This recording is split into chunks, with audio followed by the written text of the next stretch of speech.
ሰላም ሰላም የቻናሌ ተከታታዮች ከዚህ በመቀጠል ማደራጀት ፓርት 2 ሁለተኛውን ክፍል እንደሚከተለው አቀርብላችኋለሁ። ከዚህ ቀደም ማደራጀት አንድ በሚል ያዘጋጀሁላችሁ ቪዲዮ አለ። ይሄ የዛ ተከታይ ክፍል ነው ማለት ነው። ከእቅድ ጀምሮ ማደራጀት እስከሚለው ድረስ እያየን እየመጣን ነው። ስለዚህ ማደራጀት የሚለውን በሁለት ክፍሎች የተዘጋጀው ክፍል 2 ከዚህ በመቀጠል ይቀርባል። በዚህ ስልጠና ዋና ዋና ይዘቶችን ስንመለከት አንደኛ ስልጣንና ኃላፊነት ምንድነው የሚል ውይይት ይኖረናል። እንደዚሁም የስልጣን ምንጮች ምንድናቸው፣ የስልጣን ውክልና አስፈላጊነት ምንድነው፣ የስልጣን ውክልናን የሚወስኑ ሁኔታዎችስ ምን ምንድናቸው የሚለውን እንመለከታለን። ከዛ በማስከተል ደግሞ የስልጣን ውክልና መሰረታዊ መርሆች እናያለን። የውክልና አቅጣጫዎች ምንድናቸው፣ የውክልና አይነቶችስ በሚል እንደዚሁ እንመለከታለን ማለት ነው። ከዛ በማስከተል የተቋማዊ መዋቅር አይነቶች በሚል አንዳንድ መዋቅራዊ አይነቶቹን እንመለከታለን። በዚህ ስልጠና አሰልጣኞች ስለ ስልጣን እና ኃላፊነት እንዲያውቁ ይጠበቃል። ስለ ስልጣን ውክልና ግንዛቤ ያገኛሉ። እንደዚሁም የውክልና አይነቶችን ይለያሉ። የተቋማዊ መዋቅር አይነቶችንም እንደዚሁ ያውቃሉ ማለት ነው። በዋናነት ስልጣንን፣ ኃላፊነትን እንደዚሁም ውክልናን በተመለከተ ጠቅለል ባለ መልኩ ነው ማለት ነው። ከዚህ በማስከተል የምንመለከተው ስልጣንና ኃላፊነት በአንድ የስራ መዋቅር ውስጥ ጉልህ ድርሻ ያላቸው አስተዳደራዊ ጽንሰ ሀሳቦች ናቸው። እነዚህ አስተዳደራዊ ጽንሰ ሀሳቦች ምንድናቸው የሚለውን እስኪ በተወሰነ መልኩ በምሳሌ ለመመልከት እንሞክር። እነዚህ ሁለት ጽንሰ ሀሳቦች እንደ አንድ ሳንቲም ሁለት ገጽታዎች ናቸው። አንዱ ያለ ሌላው ትርጉም ሊኖረው አይችልም ማለት ነው። ስልጣን ስንል እንደሚታወቀው አንድን ነገር ለማከናወን ያለን በሕግ የተሰጠን ሊሆን ይችላል። እንደዚሁም ደግሞ ባለን የትምህርትና የእውቀት እንደዚሁም የልምድ ዝግጅት የምንጎናጸፈው አንድን ነገር የማድረግ መብት ብለን ልንወስነው እንችላለን። እንደዚሁም ደግሞ ኃላፊነት ስንል ደግሞ ከስልጣን ጋር ተያይዞ የሚመጣ አንድን ነገር የማከናወን የማድረግ እንደዚሁም ደግሞ ላደረግነው ስራ ደግሞ ለተሰራው ስራ ተጠያቂነት የሚሰፍንበት ደግሞ ኃላፊነት እንለዋለን ማለት ነው። እስኪ ስልጣንን እንመልከት። በአንድ ድርጅት ውስጥ ያሉ የተለያዩ ደረጃዎችን እንደ ሲሚንቶ አጣብቆ የሚይዝ ኃይል ነው ስልጣን። ያለ ስልጣን የሚከናወን ነገር አይኖርም። ምክንያቱም ስልጣንና ኃላፊነት ቅድም እንዳልነው የአንድ ሳንቲም ሁለት ገጽታዎች ናቸው። ስለዚህ እነዚህ ስልጣንና ኃላፊነት በሌለበት ሁኔታ አንድ የድርጅት ስራ በአግባቡ ሊከወን አይችልም ማለት ነው። አንድ ስራ አስኪያጅ የበታች ሰራተኞቹን እንዲይዝ፣ ውሳኔ እንዲሰጥና ሀብቶቹን እንዲያከፋፍል በሕግና በአሰራር የተሰጠው መብት ነው ማለት ነው። ስለዚህ ማንኛውም በስራው ላይ የሚገኝ ባለሙያ ሊሆን ይችላል፣ እንደዚሁም ስራ አስኪያጅ የሚሰሩት ስራ እንደ መብት የሚያከናውኗቸው ድርጊቶች የሚመነጨው ካላቸው በሕግ ከተሰጣቸው ስልጣን ነው ማለት ነው። ስለዚህ ከዚህ ስልጣን ጋር ደግሞ ተያይዞ ምን ይመጣል ማለት ነው? ኃላፊነት አብሮ ይመጣል ማለት ነው። እስኪ በምሳሌ እንመልከተው ይህንን ሀሳብ። የአንድ ፕሮጀክት መሪ ይህ ስራ እስከ አርብ መጠናቀቅ አለበት ብሎ ትዕዛዝ የመስጠትና ለስራው የሚያስፈልገውን በጀት የመፍቀድ መብት አለው። ስለዚህ ይሄ መብት የሚመጣው ከምንድን ነው ማለት ነው? ካለው ስልጣን ይመነጫል። እንደዚሁም ደግሞ ሪስፖንሲቢሊቲው ደግሞ ምንድነው? ለዛ ስራ አስፈላጊ የሆኑ ግብዓቶችን በጊዜው ማሟላት ይጠበቅበታል ማለት ነው። ስለዚህ ስልጣን አለ፣ እንደዚሁ ደግሞ ኃላፊነት ይኖራል ማለት ነው። ሪስፖንሲቢሊቲ የምንለው ማለት ነው። ኃላፊነትን እስኪ ደግሞ ለብቻው እንመልከተው። ኃላፊነት አንድ ግለሰብ የተሰጠውን ተግባር በሙሉ አቅሙና ችሎታው የመፈጸም ግዴታ ኦብሊጌሽን ነው። ምክንያቱም ኦብሊጌሽን የሆነበት ምክንያት ስልጣን ስላለ ከዛ ጋር ደግሞ ተያይዞ የሚመጣ ኃላፊነት ይኖራል ማለት ነው። ስለዚህ በአለው አቅምና ችሎታ ተጠቅሞ እነዛን የተሰጠውን ኃላፊነት የተሰጠውን ስልጣን ተጠቅሞ ሊያከናውናቸው የሚገቡ ስራዎች ይኖራሉ ማለት ነው። እስኪ ምሳሌ እንመልከት። አንድ ሂሳብ ሹም የድርጅቱን ወራዊ የሂሳብ ሪፖርት በትክክልና በወቅቱ የማቅረብ ግዴታ አለበት። ይህ የእሱ ኃላፊነት ነው።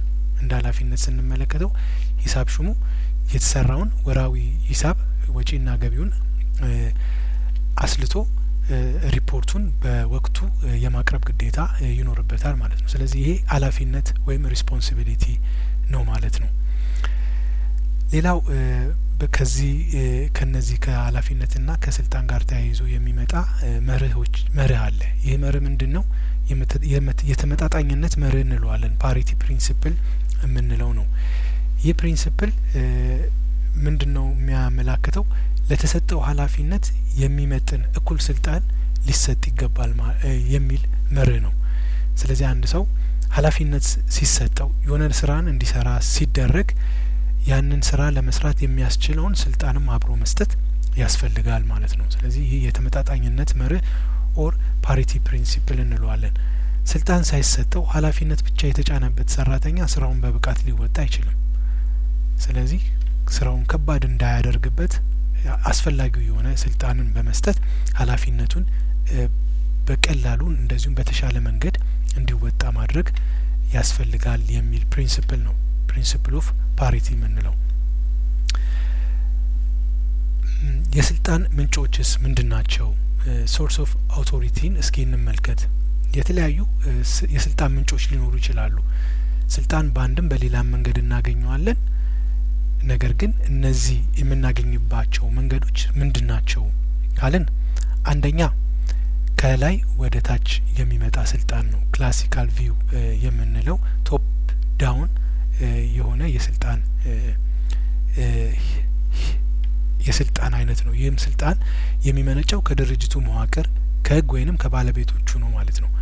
ከላይኛው አመራር ወደ ታችኛው ሰራተኛ በደረጃ ይወርዳል። ስለዚህ የመጀመሪያ ከላይ ያለ ከላይ ከሚገኝ እርከን የሚመጣ ስልጣን ወደ ታች በሚወርድበት ጊዜ ይህ ከላይ ወደ ታች የምንለው አይነት ስልጣን ነው። ስለዚህ ትእዛዝ የሚመጣው ከላይ ነው፣ ከታች ያሉት ፈጻሚዎች ይሆናሉ ማለት ነው። አንድ የመንግስት መስሪያ ቤት ዳይሬክተር ስልጣን የሚኖረው በመንግስት በተሰጠው ሹመትና በድርጅቱ መዋቅር መሰረት ነው። ሰራተኛው የሚታዘዘው ለግለሰቡ ሳይሆን ለተቀመጠው ወንበር ወይም ማዕረግ ነው ማለት ነው። ስለዚህ ከላይ ያለ ኦቶሪቲ አለ። ያን ኦቶሪቲ ለሚሰጠው ትእዛዝ የማስፈጸም ግዴታ የሚሆነው የበታች ሰፖርዲኔቶች ይሆንና ይህ ደግሞ የሚመጣው ከምንድነው?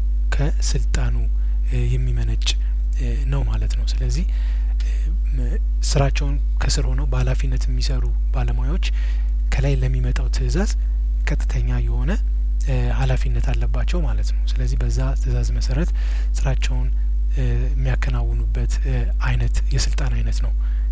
ስለዚህ ምንጩ ከየት ነው ማለት ነው? ከቶፕ ይሆንና ወደ ታች የሚወርድ የስልጣን አይነት ነው ማለት ነው። ሌላው ከላይ ከታች ወደ ላይ ቦተም አፕ የምንለው አይነት የስልጣን መዋቅር አለ። ይህም አክሰፕታንስ ቲዮሪ የምንለው ነው። አንድ ስራ አስኪያጅ ስልጣን አለው የሚባለው የበታች ሰራተኞቹ ትእዛዙን ተቀብለው ተግባራዊ ለማድረግ ፈቃደኛ ሲሆኑ ብቻ ነው።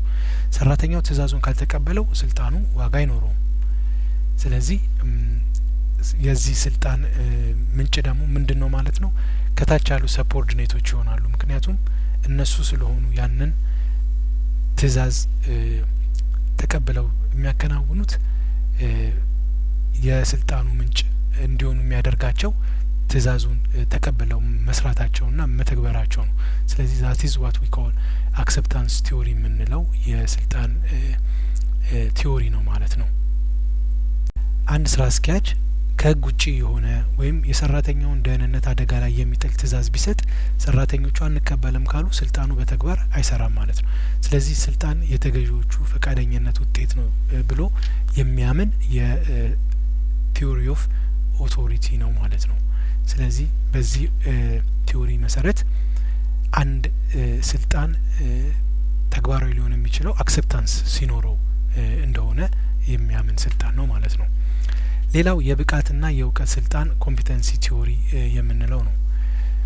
ይህም ስልጣን ከምንድነው የሚመነጨው ነው የሚለው ከእውቀት አንድ ሰው ካለው እውቀት ክህሎትና ልምድ የሚመነጭ የስልጣን አይነት ነው ማለት ነው። ሰዎች የሚታዘዙት ግለሰብ ካለው ብቃት የተነሳ በሚሆንበት ጊዜ ይህ አይነት ስልጣን የብቃት ወይም የእውቀት ስልጣን የምንለው ነው።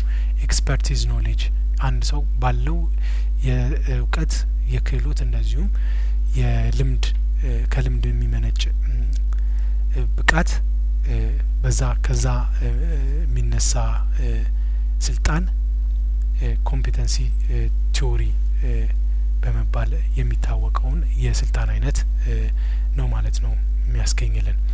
በአንድ ድርጅት ውስጥ ያለ ከፍተኛ የቴክኒክ ባለሙያ ምንም እንኳን የስራ አስኪያጅነት ማዕረግ ባይኖረውም ስለ ሲስተሙ ባለው ጥልቅ እውቀት የተነሳ ሌሎች የእሱ ምክርና ትእዛዝ ይቀበላሉ። ስለዚህ ካለው እውቀት የተነሳ የሚቀናጀው የስልጣን አይነት ነው ማለት ነው። እሺ እነዚህን ሶስት አይነት የኦቶሪቲ ቲዎሪዎችን ከተመለከትን የስልጣን ውክልና አስፈላጊነት ምንድን ነው? ስልጣን አንዳንድ ጊዜ ኃላፊዎች ስልጣናቸውን ለሰፖርዲኔታቸው ወይም ደግሞ በስራቸው ለሚገኙ ባለሙያዎች በውክልና ይሰጣሉ። ይህም አስፈላጊነቱ ምንድን ነው ብለን ከጠየቀን አንደኛ ስራ አስኪያጆች በከፍተኛ የስራ ዘርፎች ላይ እንዲያተኩሩ የሚያስችል ነው። ምክንያቱም አንዳንድ ጊዜ በተለያዩ ከባድ የስራ መደራረቦች በኃላፊዎች ስራ ሲበዛባቸው ስልጣናቸውን ለተተኪዎቻቸው ወይንም ከስራቸው ላሉ ሰፖርዲኔቶች በማስተላለፍ ወይንም በውክልና በመስጠት ካለባቸው የስራ ጫና ራሳቸውን ይከላከላሉ ወይም ይጠብቃሉ ማለት ነው። አንድ ዋና ስራ አስኪያጅ እለታዊ የቢሮ ቁሳቁስ ግዢዎችን ለረዳቱ ቢወክል እሱ በድርጅቱ የረጅም ጊዜ ስልትና ስትራቴጂ ላይ ለማተኮር ጊዜ ያገኛል ማለት ነው። ስለዚህ ስልጣንን ሼር ባደረግን ቁጥር ወይም ደግሞ በውክልና በሰጠን ቁጥር ለእኛ የሚሆን ጊዜ እናገኛለን። ስለዚህ ወደ ከበድ ወዳሉ ስራዎች ሀሳባችንን በመሰብሰብ በቀላሉ ስራችንን ማከናወን እንችላለን፣ የስራ ጫናን መቀነስ እንችላለን ማለት ነው። ሌላው የተሻለ ውሳኔ እንዲሰጥ ይረዳል። ለምሳሌ ይህንን ስንል አንዳንድ ጊዜ ኃላፊዎች ሁሉንም ነገር ያውቃሉ ማለት ላይሆን ይችላል። ምናልባት በስራቸው የሚገኙ ባለሙያዎች በሚሰሩት ስራ ላይ የተሻለ እውቀትና ግንዛቤ ስላላቸው ከኃላፊዎቻቸው በተሻለ መልኩ ውሳኔን የመስጠት ብቃትና ልምድ ስለሚኖራቸው ይህንን ኃላፊነት ለነሱ መስጠት ያለው ጠቀሜታ እጅግ ከፍተኛ ነው ማለት ነው። በሽያጭ ዘርፍ ለገጠመ ችግር ከዋናው ቢሮ ይልቅ በቦታው ያለው የቅርንጫፉ ስራ አስኪያጅ መረጃው ቅርብ ስለሆነ ፈጣንና ትክክለኛ ውሳኔ ሊሰጥ ይችላል ማለት ነው። ስለዚህ አንዳንድ ጊዜ ባለሙያዎች ባላቸው ለስራው ባላቸው ቅርበት ምክንያት ስልጣኑን ለነሱ መስጠቱ የተሻለ ሆኖ የሚገኝበት ሁኔታ ይኖራል። የሰራተኞችን የስራ ተነሳሽነት ወይንም ሞራል ይጨምራል። ምክንያቱም ሰዎች ኃላፊነት በተሰጣቸው ቁጥር እና በስራቸው ላይ ኮንትሮል ካላቸው ለስራቸው የሚኖራቸው ተነሳሽነት ከፍ ይላል። በጉዳዩ ላይ የራሳቸውን ልምድና ተሞክሮ በመጠቀም የሚወስኑት ውሳኔ ስራቸውን በተሻለ መልኩ እንዲሰሩ ስለሚያስችላቸው ከፍ ያለ ሞራል እና ሞቲቬሽን እንዲኖራቸው ያደርጋል። ስለዚህ ኃላፊዎች ባለሙያዎቻቸው መነሳሳት እንዲኖራቸው ለስራቸው ትጋት እንዲኖራቸው ከሚያደርጉበት አንዱ ዘዴም ይህንን ኃላፊነት የመስጠት ሁኔታ ነው ማለት ነው። አንድ ሰራተኛ ይህንን ውሳኔ አንተ ወስን ተብሎ ስልጣን ሲሰጠው በድርጅቱ ውስጥ ያለው ግምት እንደጨመረ ስለሚሰማው በታማኝነትና በደስታ የመስራት ብቃት ይኖረዋል ማለት ነው።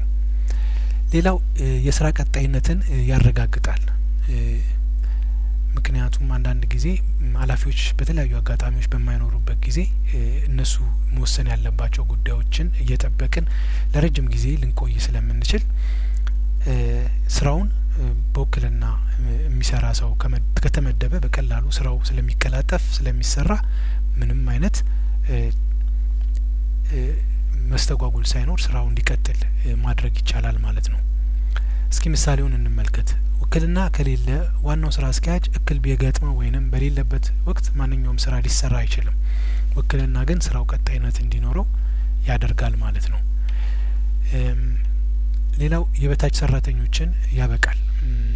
ምክንያቱም ሰራተኞች በውክልና በኃላፊነት አንድን ስራ እንዲያከናውኑ እድል ሲሰጣቸው በዛ ስራ ላይ ያላቸው መተማመን ከፍተኛ ስለሚሆን ስራውን በብቃት የመወጣት እንደዚሁም ደግሞ በየእለቱ ደግሞ በራሳቸው ችሎታና ብቃት ላይ የሚኖራቸው እምነት ስለሚጎለብት በቀላሉ ተተኪዎችን ማፍራት ያስችላል ማለት ነው። ስለዚህ ሰራተኞች ስልጣን ተሰጥቷቸው ውሳኔ እንዲወስኑ ሲደረግ የወደፊት ስራ አስኪያጅ እንዲሆኑ ልምድና ብቃት እንዲያካብቱ ያግዛቸዋል ማለት ነው።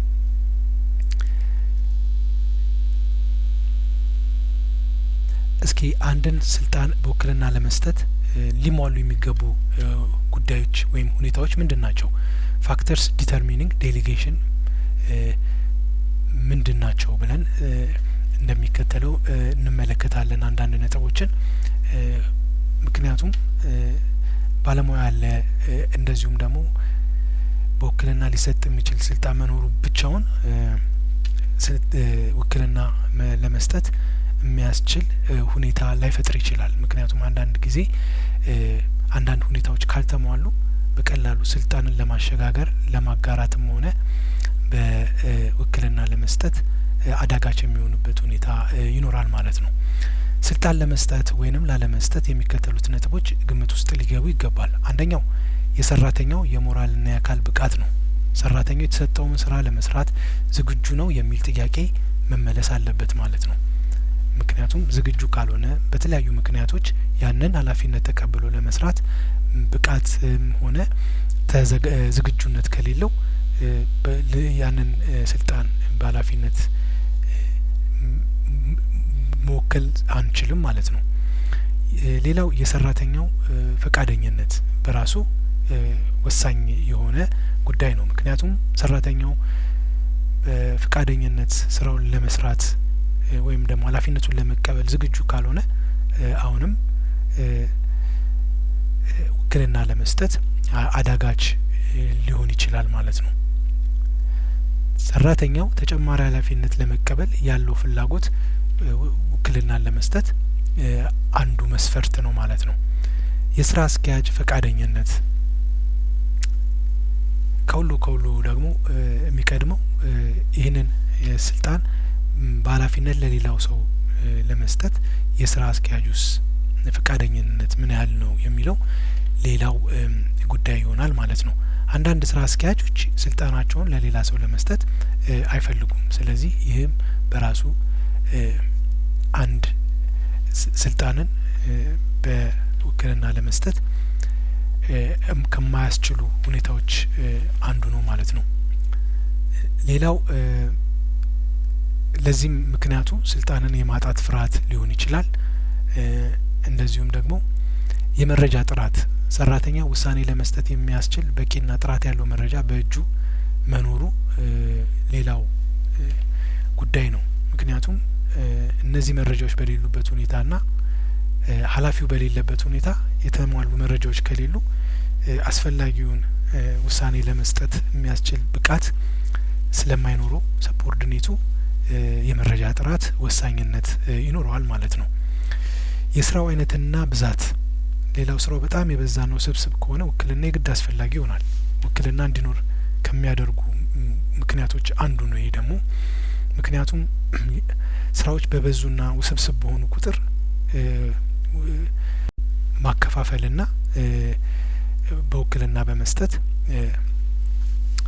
ስራው በቶሎ እንዲያልቅ ማድረግ አስፈላጊ ሆኖ ስለሚገኝ ለውክልና እንደ አንድ ምክንያት የሚሆንበት አጋጣሚ ይኖራል። የድርጅቱ መስፋፋት ሌላው ውክልና ለመስጠትና እንደዚሁም ስልጣንን ለሌሎች ለማካፈል ምክንያት ሊሆኑ ከሚችሉ አንዱ ነው። ድርጅቱ እያደገ ሲሄድ አንድ ሰው ሁሉንም ቦታ መቆጣጠር ስለማይችል ውክልና ግዴታ ይሆናል ማለት ነው። ከዚህ በመቀጠል የስልጣን ውክልና የስራ ሂደት ምን እንደሚመስል እንመለከታለን። አንድን የስልጣን ውክልናን ለማከናወን እንደ ምክንያት ወይንም እንደ ስራ ሂደት ሆነው ልንከተላቸው የሚገቡ ሂደቶች አሉ። ከነዚህም ውስጥ እንደሚከተለው በቅደም ተከተል እንመለከታቸዋለን። ውክልና ውጤታማ እንዲሆን እነዚህን 3 ደረጃዎች ተግባራዊ ማድረግ ያስፈልጋል።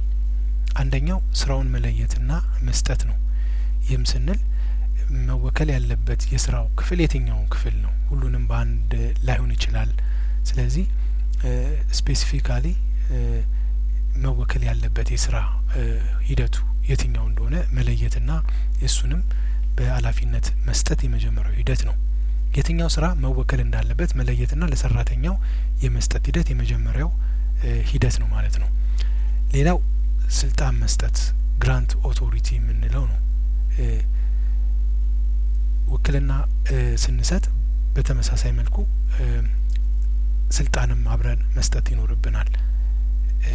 ምክንያቱም ስራውን ለመስራት የሚያስፈልጉትን ውሳኔ መስጠትና ሀብት የመጠቀም ስልጣን ለሰራተኛው መሰጠት ስላለበት ማለት ነው። ስለዚህ በጉዳዩ ላይ በየትኛውም ሁኔታ ቢሆን ውሳኔ መስጠት እንዲችል እንደዚሁም አስፈላጊውን የሆነ ግብዓቶችንም የመጠቀም መብት ከሰጠ ነው ውክልናውን የተሰጠው ሰው ስራውን በአግባቡ መከወን ይችላል ማለት ነው። ይህ በማይሆንበት ጊዜ ግን ኃላፊነት ብቻ ሆኖ ይቀርና ስልጣን ስለማይኖረው በተገቢው መልኩ ስራውን ማከናወን እንዳይችል ተግዳሮቶች ሊገጥሙት ይችላሉ።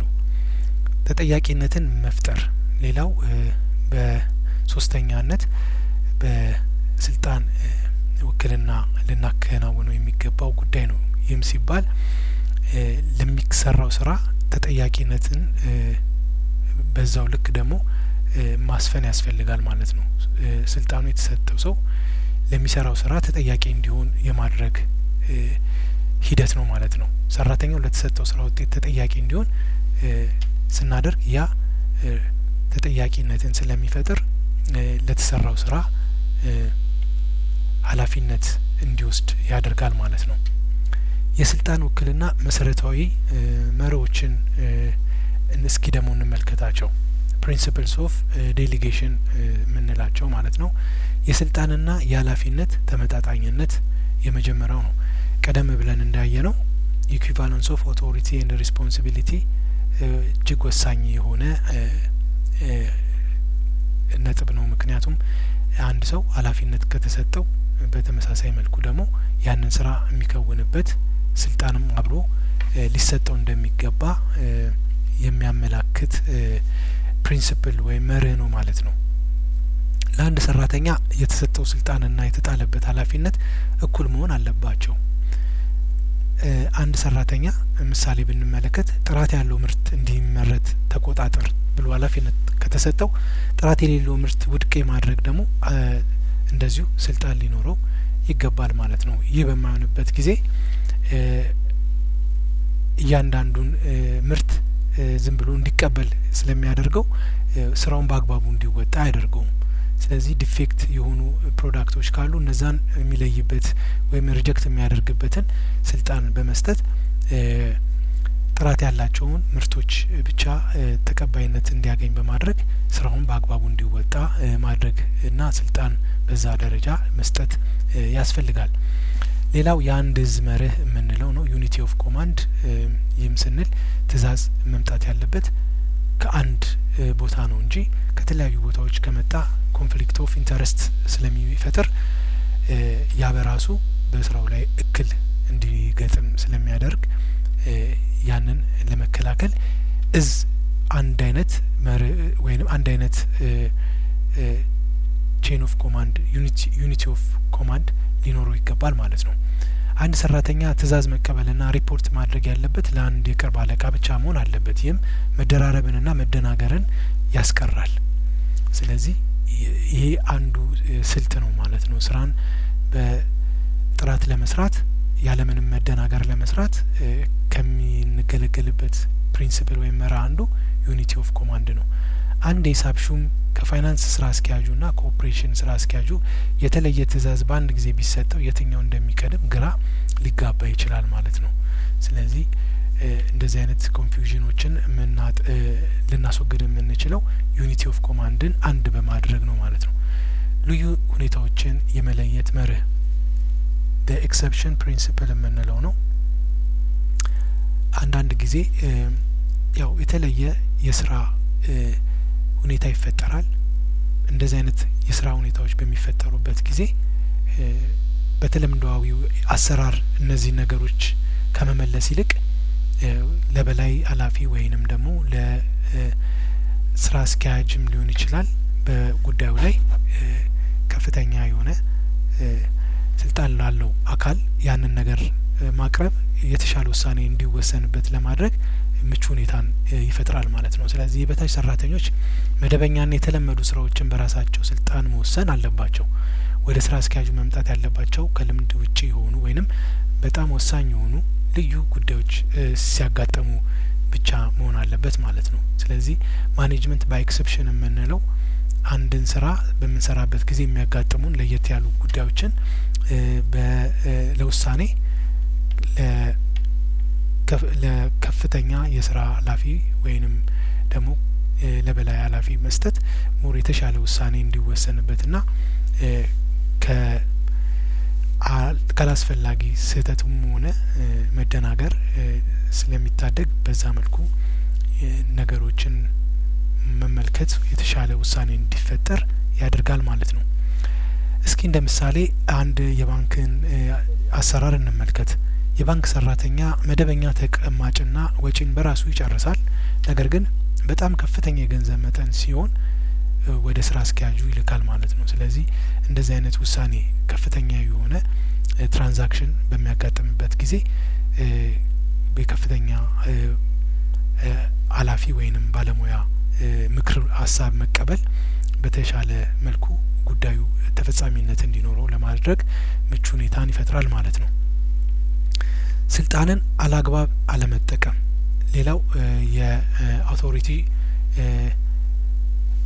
ሚስዩዝ አለማድረግ ሌላው ፕሪንሲፕል ነው። ይህም ስልጣንና ኃላፊነት ቢወከሉም ለድርጅቱ ዓላማ ብቻ መዋል አለባቸው እንጂ ለግል ጥቅም ወይንም ሰዎችን ለመጉዳት መዋል የለባቸውም ማለት ነው። the principle of misuse authority የምንለው በዋነኛነት የተሰጠንን ኃላፊነት በአግባቡ መጠቀም ነው እንጂ ለግል ጥቅማችን ያንን ስልጣን መዋል ተገቢነት እንደሌለው የሚደነግግ የፕሪንሲፕል ነው። ስልጣን ተመላሽ ሊሆን ይችላል።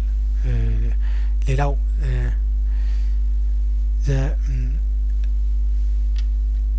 አውቶሪቲው በተለያየ ምክንያቶች ለባለቤቱ ሊመለስ እንደሚችል የሚደነግገው አምስተኛው መርህ ነው። የተሰጠ ስልጣን በቋሚነት የሚቀየር አይደለም። እንደ ሁኔታው ሊጨምር ሊቀንስ ወይንም ሙሉ ለሙሉ ሊመለስ ይችላል ማለት ነው። ስለዚህ ዴሊጌሽን ወይንም አንድ የስልጣን ውክልና ሊጨምር ይችላል በጊዜ ሂደት ወይም ሊቀንስ ደግሞ ይችላል እንደዚሁ ወይም ደግሞ ሙሉ ለሙሉ ሊመለስ ይችላል ማለት ነው። ስለዚህ ይህንን ታሳቢ ባደረገ መልኩ ነው ማለት ነው አንድን ስልጣን በውክልና ለአንድ ሰው የምናስተላልፈው። አንድ ሰራተኛ የተሰጠውን ስልጣን በአግባቡ ካልተጠቀመበት ስራ አስኪያጁ ስልጣኑን ለሌላ ሰው ሊሰጥ ይችላል ማለት ነው። ይህም አንዱ የትራንስፈራቢሊቲ ኦፍ ኦቶሪቲ መርህ ነው ማለት ነው። የውክልና አቅጣጫዎች ምንድን ናቸው? እስኪ ዳይሬክሽን ኦፍ ዴሊጌሽኖችን እንመልከት። አንደኛ በተለምዶ ዳውንዋርድ ዴሊጌሽን የምንለው ነው። ይህም ከስራ አስኪያጁ ወደ ሰራተኛ የሚወርደው የውክልና አይነት ሲሆን ሌላው ወደ ላይ የሚሄድ የውክልና አይነት ነው። ይህም አልፎ አልፎ የሚያጋጥም ሲሆን ሰፖርዲኔቶች ወይንም የበታች ባለሙያዎች ለኃላፊዎቻቸውና ለአለቆቻቸው የሚሰጡት የውክልና አይነት ነው። ይህም ከምን ሊመነጭ ይችላል? አንደኛ በቴክኒካዊ የሆነ እውቀታቸው ከፍተኛ ለሆኑ ባለሙያዎችን ጉዳዩን በኃላፊነት የመስጠት ሂደትን የሚያመላክት ነው። ሌላው ወደ ጎን ወይም ሳይድ ዋይዝ የምንለው አይነት ውክልና አለ። ይህም በተመሳሳይ የስራ እርከን ላይ ለሚገኝ የስራ ባልደረባ የምንሰጠው አይነት የስልጣን ውክልና ነው ማለት ነው። ስለዚህ በተመሳሳይ ደረጃ ባሉ የስራ ክፍሎች መካከል የሚደረግ ውክልና ወደ ጎን የሚካሄድ ሳይድ ዋይዝ ዴሊጌሽን ነው ማለት ነው። እስኪ ስልጣንን ማጋራት ወይንም ስልጣንን በውክልና መስጠት ስንል ስልጣኑን በአጠቃላይ መተው ነው እንዴ የሚል ጥያቄን የሚያስነሳበት ሁኔታ ይኖራል። ይህ ግን እንዳልሆነ ከዚህ በመቀጠል ያለው መርህ በግልጽ ያስቀምጠዋል። ይህ ምንድነው? አንድ ስራ አስኪያጅ ስልጣኑን ለሰራተኛው ሲያጋራ እሱም ስልጣኑን እንደያዘ ይቆጠራል። ስራው ቢበላሽም ሆነ ስኬታማ ቢሆን ስራ አስኪያጁ ተጠያቂ ነው ማለት ነው። ስለዚህ ከስልጣኑ ባለቤትነት እንደዚሁም ደግሞ ከስራው ተጠያቂነት ነጻ የሚያደርግ አይደለም ማለት ነው ውክልና መስጠት ማለት። ምክንያቱም ዞሮ ዞሮ አንድ ሰው ውክልና ሰጠ ማለት ከነዚህ ነገሮች ነጻ ይሆናል ማለት ሳይሆን ነገር ግን ለስራው ተጠያቂነት እንደዚሁም ለስራው ደግሞ ባለስልጣንነቱ እንዳለ ይቆያል ማለት ነው። እስኪ የውክልና አይነቶችን በተወሰነ መልኩ እንመልከታቸው። አንደኛ ስፔሲፊክ እና ጄኔራል የምንላቸው የውክልና አይነቶች አሉ። ሌላው ደግሞ ሪትን እና ቨርባል የምንለው የውክልና አይነት አለ። ይህም ሲባል አንደኛ ስፔሲፊክ ቀደም ብለን እንዳልነው ስፔሲፊክ የሆኑ ስራዎች ላይ ብቻ የሚደረግ የውክልና አይነት ሲሆን ይህም ለአንድ ለተወሰነ ስራ ብቻ የሚሰጥ ውክልና ነው። ስለዚህ ካሉት አጠቃላይ የስራ ሂደቶች ውስጥ የተወሰኑትን ብቻ በውክልና ስንሰጥ ስፔሲፊክ እንለዋለን። ሌላው ደግሞ አጠቃላይ የምንለው ጄኔራል በአንድ የስራ ዘርፍ ላይ በሙሉ ውሳኔ እንዲሰጥ የሚፈቅድ አይነት የውክልና አይነት ነው ማለት ነው። ሌላው ውክልና በጽሁፍ ሊሰጥ ይችላል፣ እንደዚሁም በቃል ሊሰጥ ይችላል። ነገር ግን አብዛኛውን ጊዜ ውክልና መጽደቅ ወይም መተላለፍ ያለበት በጽሁፍ እንደሆነ ልምዶች ያሳያሉ። ይህም ስንል በጽሁፍ ወይንም በቃል ሊሰጥ ቢችልም አንዳንድ ስራ አስኪያጆች በራሱ እጅ የሌለውን ወይም በሕግ ያልተሰጠውን ስልጣን ለሌላ ሰው ሊያስተላልፍ አይችልም ማለት ነው። ስለዚህ አንድ በጽሁፍ ወይንም በቃል የሚሰጥ ስንል በጽሁፍ በአግባቡ ተጽፎ ማተምና ፊርማ ያረፈበት በሚሆንበት ጊዜ በቀላሉ ተቀባይነት ማግኘት ይችላል። በቃል ግን በሚሆንበት ጊዜ ሊፈጥረው የሚችለው አንዳንድ መደናገሮች ወይንም አለመግባባቶች ሊኖሩ ስለሚችሉ በጽሁፍ ያለ ይወሳል፣ በጽሁፍ ያለ ይወሳል፣ በቃል ያለ ይረሳል እንደሚባለው በጽሁፍ ውክልና መስጠት የተሻለ መግባባትን እንደሚፈጥር ግልጽ ነው ማለት ነው። ሌላው ስልጣንን በተመለከተ ልናስተውለው የሚገባው ነገር ምንድነው? አንድ ስራ አስኪያጅ በራሱ እጅ የሌለውን ወይም በሕግ ያልተሰጠውን ስልጣን ለሌላ ሰው ሊያስተላልፍ አይችልም የሚለው ነው። ይህም ስንል አንድ ኃላፊ ወይም ስራ አስኪያጅ በውክልና የሚሰጣቸው ስልጣኖች ወይንም ኃላፊነቶች እሱ ራሱ የያዛቸው በእሱ ቁጥጥር ውስጥ ያሉ መብቶችና ኃላፊነቶችን እንደሆነ በግልጽ የሚያስቀምጥ መርህ ነው ማለት ነው። ከዚህ በመቀጠል የተቋማዊ መዋቅር አይነቶችን እንመለከታለን። ይህም ስንል አንድ ተቋም ውስጥ ለምናገኛቸው የመዋቅሮች ምን አይነት ናቸው የሚለውን የምንመለከትበት ነው። ይህ በጣም ቀላሉና ላይን ኦርጋናይዜሽን የሚለው የቀጥታ መስመር መዋቅር በጣም ቀላሉና ጥንታዊ የመዋቅር አይነት ነው። ጥንታዊ ስንል ክላሲካል የሆነ የተለምዷዊ የሆነው የመዋቅር አይነት ነው።